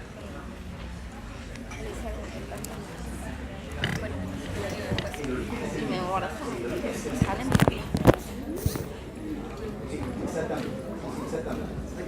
El origen es igual. Vamos a lo último. Sobre todo porque es divertido pensar qué pasa con esto. ¿Cuál es el asunto con la jirafa? Que la jirafa tiene que mandar sangre hasta allá arriba cuando está comiendo. ¿Sí? Acá. Tiene que mandar sangre hasta acá arriba. Desde acá tenemos para allá más o menos 4 metros. ¿Sí? Un poquito más. ¿Cómo hacemos para mandar sangre hasta allá arriba? Y lo otro, una vez que la jirafa está comiendo, en algún momento va a tener sed y va a ir a tomar agua que no está allá arriba, está acá abajo. Entonces la jirafa, a la cual el corazón le estaba mandando sangre para allá arriba, de repente bajó la cabeza y está tomando agua. Entonces, ¿qué es lo que pasa? ¿Qué es lo que pasa con la jirafa? Tenemos 3 minutos. Quiero 1 minuto, piensen ustedes. Y después decimos qué es lo que pasa.